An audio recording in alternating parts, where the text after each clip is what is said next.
Hello, good morning. First of all, I'd like to welcome,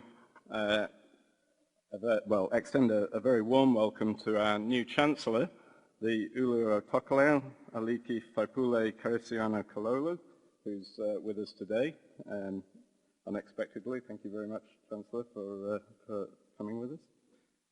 Vice Chancellor, colleagues, I'm reliably told that this is the fourth of the annual Vice Chancellor's Forums for Teaching and Learning.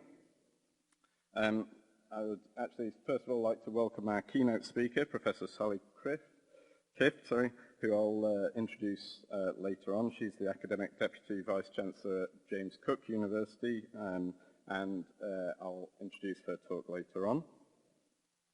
I'd also like to welcome our 12 member countries and 14 regional campuses. They'll be listening in on this. This is being broadcast to all of the member countries. So welcome to them. Although we can't see you, we hope you can see us and hear us. There will also be an open interaction session on open educational resources, where we'll have discussion and response from Dr. Irene Tafaki in the Republic of the Marshall Islands. So we'll look forward to that interactive session as well.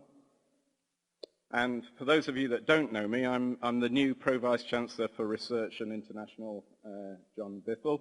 I'm going to have to drop the new because I've actually figured out that I've been here for 6 months. So I've been telling everybody it's 4 months, but actually the time creeps up on you very quickly at USB, I've noticed. So it's actually 6 months since I started.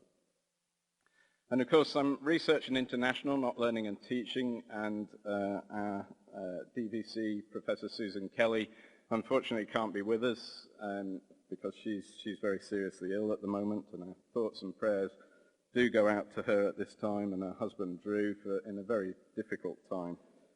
So I'll try and stand in for her with and do my best to introduce the session. I'll try to be brief. We've got a very packed and very exciting program today, so I'm looking forward to that program. We're going to need to move along on time. I'm going to try and keep everybody on time.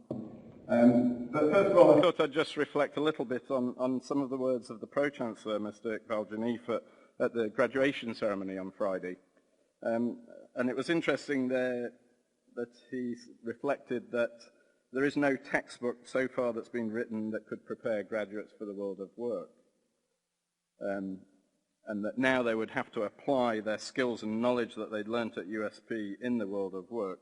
And I suspect that many of you, like me, at first sort of bristled at that, and we design our programs to actually prepare our graduates for the world of work already. We do a realistic training for our graduates, but honestly, it is very difficult, and we do struggle to prepare people for what is a very challenging transition from being a student to going into the workplace and doing all those sort of myriad of unplanned things that you have to do in what could be termed the real world.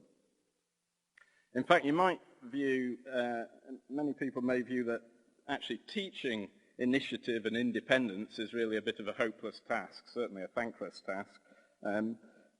But those are skills that have to be learned. Our students have to learn those tasks, those skills and abilities.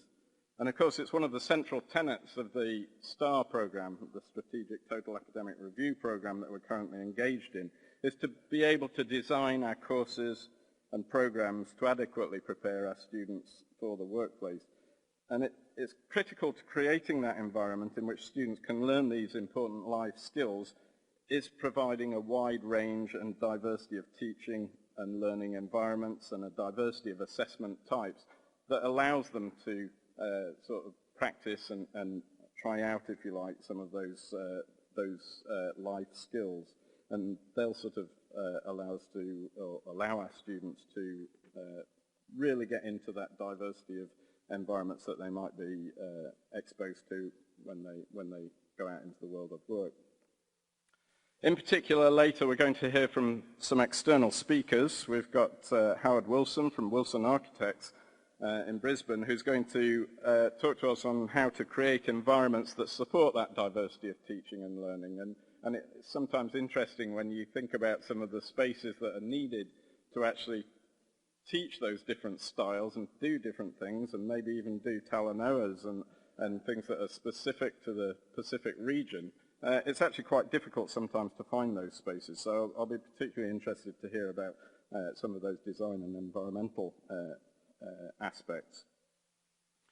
And as Pro-Vice-Chancellor for Research and International, I'm particularly pleased to see a session on incorporating research skills into the curriculum, and welcome one of the authors of the RSD, the Research Skills Development Framework, Dr. John Willison from the University of Adelaide, who not only knows about research skills development, but I can tell you from dinner last night that he knows an awful lot about badgers and the brains of badgers and how they design and develop their remarkable environment and adapt their environment to their needs. So if you are interested in that sort of aspect, then please talk to John later.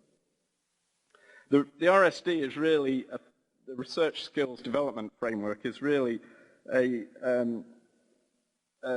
central to my thinking about how to develop the research at USP, and it's really all about developing independence. And I think that's one of the most important parts of students' time at university. In fact, all people's skills and abilities revolve really about developing independence. So I think incorporating research is more than just a little add-on. I think it's a real central part to a deeper conversation that we need to have about how we develop that independence within a structured learning environment. So while developing research and inquiry skills is often seen as a very advanced part of students' learning, and as such should be put at the end of the curriculum, of course it's very critical also to prepare students straight away when they first come to university, so that they really understand the different expectations that we have in tertiary over secondary education. And so we're particularly thankful today to be able to hear from a leading expert in this field, and I'll introduce Professor Kith later on. But first of all, I want to call upon the Vice-Chancellor and President of USP, Professor Rajesh Chandra, to make his opening remarks.